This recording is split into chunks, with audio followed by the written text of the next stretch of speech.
আমার নাম আইয়ুব আলী, কাতার প্রবাসী। আমি প্রবাসে থাকা অবস্থায় আমার জমানো সকল অর্থ দিয়ে আমার মায়ের নামে আমানত হিসেবে জমি ক্রয় করি। কথা ছিল আমি দেশে আসলে উক্ত জমি আমার নামে নিয়ে নিব। এখন আমার বাবা বাধা হয়ে দাঁড়িয়েছেন। বাবা বলতেছেন আমার অন্য ভাইয়েরা সে জমির ভাগ পাবে, এর সমাধান কি? হয়তো আমার বাবাও এই মাহফিলে উপস্থিত আছেন। বাহ, মাশাআল্লাহ। এ ভাই কাতার প্রবাসী, ওনার প্রশ্নটা খুব গুরুত্বপূর্ণ। আমি সব সময় আমাদের প্রবাসী ভাইদেরকে একটা কথা বলি, ভাই আল্লাহর ওয়াস্তে দুনিয়া করার ক্ষেত্রে একটু চোখ কান খোলা করে করবেন। যদি না করেন বেশি ভালো শাস্তে যাবেন। লেনদেন করতে হয় একেবারে ক্লিয়ার কাট।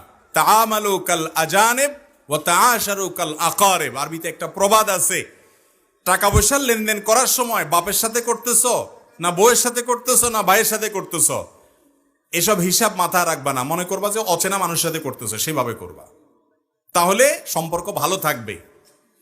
আর এমনি আচার আচরণ করার ক্ষেত্রে অচেনা মানুষের সাথেও আচার আচরণ এরকম করবা যেন তোমার আপনজন সে, ব্যবহারটা সেরকম করবা। এটাই ইসলামের নির্দেশ।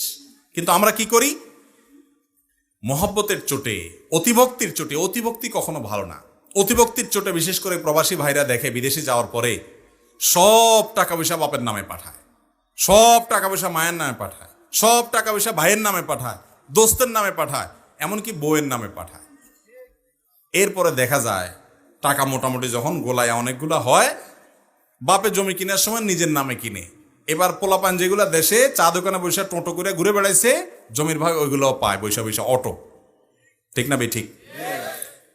আবার বইয়ের যা দেখা যায়, সব বউ তো একরকম না। কিছু কিছু মহিলা আছে যে টাকা পয়সা অনেক হওয়ার পরে চিন্তা করে এই বেটার ঘর করার তো কোনো যুক্তি নেই, এতগুলো পয়সা হয়ে গেছে, আমি তো এখন জগৎটারে দেখতে পারি, টাকা নিয়ে পালা। আছে না না এগুলা?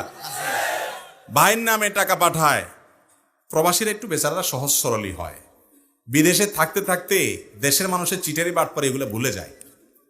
আমি জাপানে গেছি, আমাদের জাপানি প্রবাসী ভাই বলে, ভাই দেশে থাকতে কত মিথ্যা কথা বলছি, কত বাটপারে চিটারি করছি, এখানে অনেক বছর থাকতে থাকতে থাকতে চিটারি বাটপারি একদম ভুলেই গেছি আমরা, কারণ এখানে নাই এগুলা। তো প্রবাসী বেচারারা ওই প্রবাসে দেশীয় যে চিটারি বাটপারি আছে এগুলা না দেখতে না দেখতে বেচারারা ভুলে যায়, যাই একটা বড় ভুল করে কি, সব টাকা পয়সা একজনের নামে পাঠায়। এবার সে বেচারা 10 বছর 15 বছর প্রবাস করে এসে এয়ারপোর্ট থেকে তার মাথায় পানি ঢালতে আসা লাগে। ঠিক না ভাই ঠিক?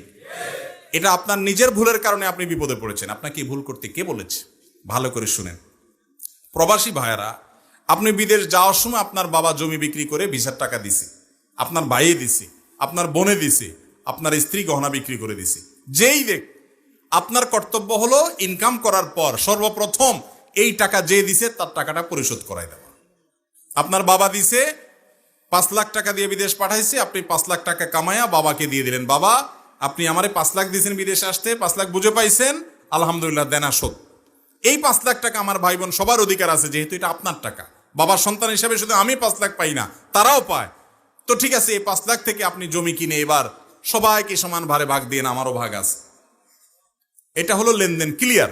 এরপরে আমি যে টাকাটা কামাবো সেই টাকাটা প্রবাসীর উচিত তার নিজের অ্যাকাউন্টে রাখা, তার নিজের নিয়ন্ত্রণে রাখা। সেখান থেকে বাপ মাকে তাদের খরচের টাকা দিবেন, যা লাগে তা দিবেন, সাধ্যে আছে, আল্লাহ আপনাকে তৌফিক দিছে, তারা যেন ভালোভাবে চলতে পারে দিবেন। ভাই বোনকে তাদেরটা দিবেন, ভাই বোন যাইতে পারে না, পারলে তাদেরকে নিয়ে যান, পারলে তাদেরকে হেল্প করেন, এটা নৈতিক দায়িত্ব। আপনাকে প্রথম বাপে পাঠাইছে, এখন অন্যদের হাত ধরে টানেন, এটা আপনার কর্তব্য, আপনি করেন। কিন্তু যত কামাই করবেন সব একজনের নামে দিয়ে দিবেন।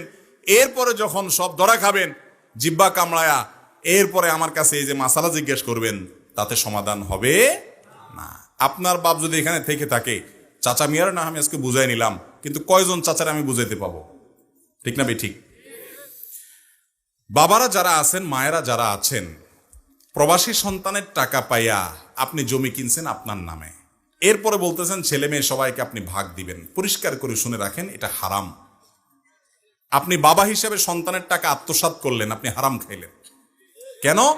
কারণ এই সম্পদটা সে কামাই করেছে, তার ভাইয়েরা কামাই করে নাই, বোনেরা কামাই করে নাই। ভাইয়ের উচিত বোনদেরকে, ভাইদেরকে খেয়াল করা, হাদিয়া তোফা দেওয়া, উপকার করা, পুঁজি দেওয়া, বিদেশ নেওয়ার চেষ্টা করা, সেটা আরেক জিনিস। আপনি জবরদস্তি তার কামাই করা টাকা দিয়ে জমি কিনে এবার সব ছেলে মেয়েরে ভাগ দিবেন, তারা তো কামাই করে নাই, কিসের ভিত্তিতে তারা ভাগ পাবে? এটা হারাম।